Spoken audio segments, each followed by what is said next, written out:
সেখানে লোক নাই, কিন্তু বাজারে গিয়ে দেখেন সেখানে ব্যাপক লোকজন ভর্তি।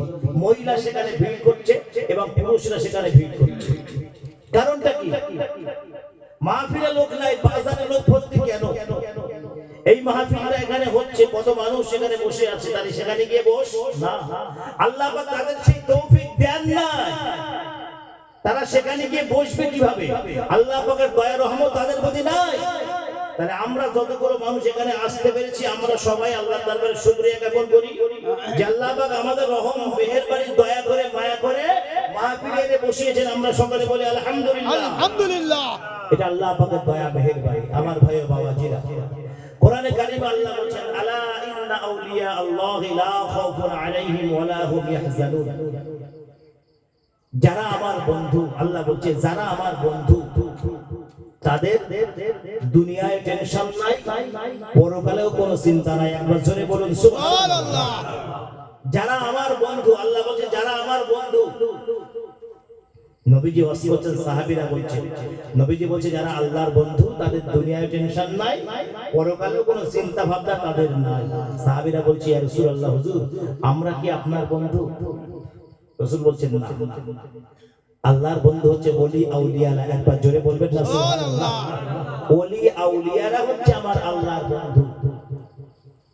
বিশ্বনবী সাল্লাল্লাহু আলাইহি ওয়াসাল্লাম যখন দুনিয়া থেকে পর্দা নেবেন, তখন সাহাবায়ে কেরামদেরকে এক জায়গায় করে বলতেন, সাহাবীরা আমি মারা গেলে আমার মুখটা তোমরা ইয়ামানের দিকে ঘুরিয়ে দিও। কেন? ইয়া রাসূলুল্লাহ, হুজুর আপনি বলেছেন মানুষ মারা গেলে তার মুখটা কাবার দিকে ঘুরিয়ে দিতে, আপনার মুখটা ইয়ামানের দিকে কেন ঘুরিয়ে দিলেন? ও আমার বাবাজিরা, আল্লাহর নবী আল্লাহর হাবিব দিন দুনিয়ার বাদশা হাবিবুল্লাহ জনাবে মুহাম্মদ রাসূলুল্লাহ সাল্লাল্লাহু আলাইহি ওয়াসাল্লাম নবী আমার সোনার জবানে ঘোষণা দিয়েছেন, বাবা ও সাহাবীরা তোমরা দেরি করো না, আমার ইন্তেকালের পরে, আমার ওফাতের পরে আমার মুখটা ইয়ামানের দিকে ঘুরিয়ে দিও, আমার মুখটা ইয়ামানের দিকে ঘুরিয়ে দিও। আল্লাহ নবী বলেন, সাহাবীরা আমি ইয়ামান থেকে আল্লাহর ওলিদের সুগন্ধ আমার নাকে ভেসে আসে। ও বাবাজিরা আমার, আল্লাহর নবী আল্লাহর হাবিব দুনিয়ার বাদশা হাবিবুল্লাহ জনাবে মুহাম্মদ রাসূলুল্লাহ সাল্লাল্লাহু আলাইহি ওয়াসাল্লাম নবী আমার ঘোষণা দিলেন, বাবা ও সাহাবীরা আমি বিশ্ব নবী, আমি আমানের দিক থেকে আল্লাহর ওলিদের সুগন্ধ আমার নাকে ভেসে আসে। আল্লাহর নবী বলেন, ইন্না আজিদু রিয়ার রাহমাত মিন ক্বাবলা ইয়ামান, ইয়ামানের দিক থেকে আল্লাহর ওলিদের সুগন্ধ আমি নবী আমার নাকে ভেসে আসে।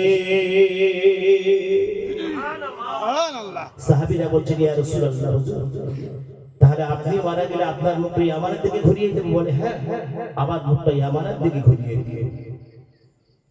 আল্লাহর নবী আল্লাহর হাবিব জানিয়ে দিয়েছেন, সাহাবীরা আল্লাহর বন্ধু যারা হবে, যারা দুনিয়ার জমিনে কোনো আশা রাখে না, দুনিয়ার কোনো মহব্বত যাদের অন্তরে থাকে না, দুনিয়ার জমিনে কোনো মায়া মহব্বত যাদের অন্তরে থাকে না, ও সাহাবীরা তারাই হচ্ছে আমার আল্লাহর বন্ধু, যারা সব সময় আল্লাহ আল্লাহ বলতে থাকে, আল্লাহর জিকির করতে থাকে। ও আমার বাবাজিরা, সাহাবায়ে বলে, ইয়া রাসূলুল্লাহ, ইয়া হাবিবাল্লাহ, হুজুর তাহলে আপনার বন্ধু কারা?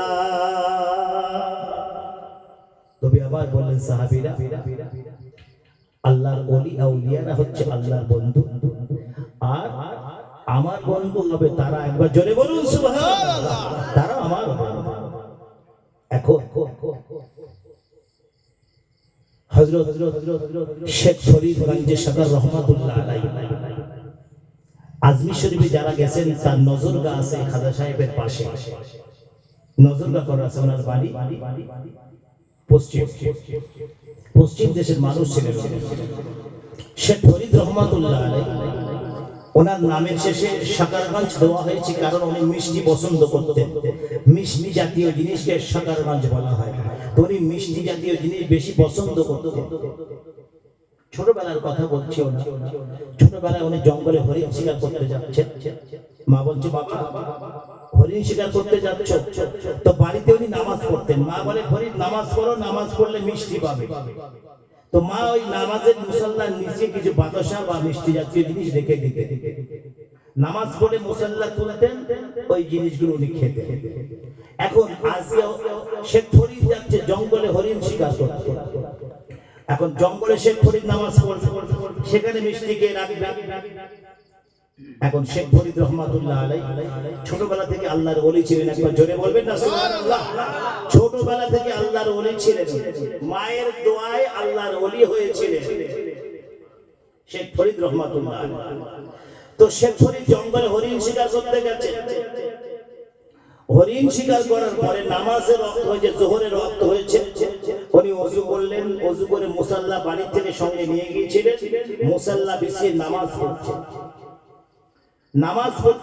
নামাজ পড়তে পড়তে এখন মা মনে করছে আমার ফরিদ তো জঙ্গলে নামাজ পড়বে, আল্লাহ তার মুসাল্লার নিচে মিষ্টি আজকে কে রাখবে।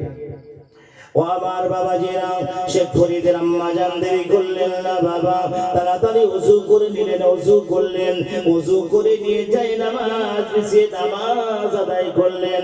2 রাকাত নামাজ পড়ে আল্লাহর কাছে দোয়া করে, ও রব্বুল আলামিন আল্লাহ, আমার শেখ ফরিদ নামাজ পড়বে জঙ্গলের ভিতরে, ও মাবুদ আল্লাহ, তার নামাজের মুসাল্লার নিচে আজকে মিষ্টি কে রাখবে। ও রব্বুল আলামিন আল্লাহ, আমি তার মা আপনার কাছে দোয়া করি, রব্বুল আলামিন আল্লাহ, শেখ ফরিদের মুসাল্লার নিচে মিষ্টিটা আপনি রেখে দেবেন। ও আমার বাবাজিরা, মায়ের দোয়া সন্তানের জন্য কবুল হয় কিনা? মা যদি দোয়া করে বাবাজি, আব্বা যদি দোয়া করে সন্তানের জন্য, সেই দোয়াটা আমার আল্লাহ কবুল করে নেন। মায়ের দোয়া কবুল হয়ে গেল বাবা। শেখ ফরিদ জঙ্গলে নামাজ আদায় করলেন, জঙ্গলের ভিতরে নামাজ আদায় করে মুসাল্লা যখন উঠালেন, এমন সুন্দর মিষ্টি শেখ ফরিদ খেলেন, ওই মিষ্টি জীবনে তিনি খান নাই।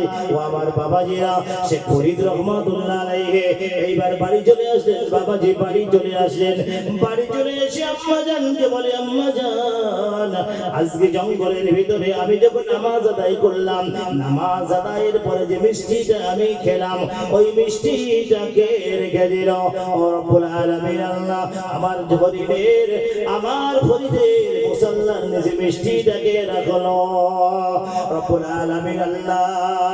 ফরিদের মা বলে, বাবা, আজকে যে মিষ্টিটা তুমি খেয়েছো, আমার আল্লাহ তোমার মুসাল্লার নিচে মিষ্টি রেখে দিয়েছিল।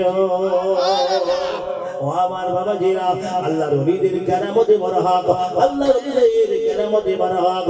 এইবার কথা বলি বাবা, শেখ ফরিদ রহমাতুল্লাহ আলাইহি আম্মা জান বলে, বাবাজি তুমি বায়াত গ্রহণ করো, দেরি করো না, তোমার পীরের হাতে বায়াত গ্রহণ করো। আম্মা জান একটা কাগজে ঠিকানা লিখে দিলেন, বাবা এই ঠিকানায় তুমি আমার পীরের দরবারে চলে যাও। ও আমার বাবাজিরা, শেখ ফরিদ রহমাতুল্লাহ আলাইহি এইবার বাড়ি থেকে রওনা দিলেন বাবা, বাড়ি থেকে বেরিয়ে গেলেন। বাড়ি থেকে যখন বার হলেন, জঙ্গলের ভিতরে রাস্তা, জঙ্গলের রাস্তা দিয়ে হেঁটে হেঁটে যায়, এমন সময় দেখতে পেলেন জঙ্গলের ভিতরে একজন যুবককে দেখা যায়। বলে, দাঁড়া, কে তুই? বলে, আমি শেখ ফরিদ। একবার জোরে বলবেন না সুবহানাল্লাহ। আমি শেখ ফরিদ। কি চাস? বলে, আমি এই জঙ্গলের মোস্তান, সবার মুন্ডু কাটি, 100 মুন্ডু না কেটে আমি পান্তা খাই। ডাকাত বলতেছে, শেখ ফরিদের সঙ্গে কথা হচ্ছে। বলে, আমার নাম শেখ ফরিদ, আমি পীরের হাতে বায়াত গ্রহণ করার জন্য যাচ্ছি। আমার মা একটা কাগজে আমাকে ঠিকানা লিখিয়ে দিয়েছে, সেই কাগজ ছাড়া আমার কাছে আর কিছুই না, শুধু এই কাগজটা আমার কাছে আছে, তাছাড়া আর কোনো টাকা পয়সা অর্থ বৃত্ত কিছুই আমার কাছে না। তখন ডাকাত বলতেছে, তাহলে তুই রেডি হ, তোর এবার মুন্ডু কাটি। বলে, ঠিক আছে দাঁড়াও, মুন্ডু তুমি আমার কাটবে, কিন্তু তুমি আমার একটা কথার উত্তর দাও। মানুষ যখন মারা যায়, ফাঁসি হয়, তার একটা শেষ ইচ্ছা পূরণ করে তো ভাই? যাদের ফাঁসি দেয় সরকার, তাদের শেষ ইচ্ছাটা পূরণ করে, যা ইচ্ছা করুক পূরণ করে। তা শেখ ফরিদ বলতেছে, মনে করো যে আমার শেষ ইচ্ছা তোমার কাছে একটা প্রশ্ন করবো। বলে, শেষ ইচ্ছা তোমার পূরণ করবো, বলো। বলে, আচ্ছা শোনো, শুনে যে টাকাটি করো, এইভাবে মানুষকে হত্যা করছো দীর্ঘদিন ধরে, তা তোমার এই গোনার ভাগ কি তোমার বউ তোমার ছেলে ফিরে নেবে?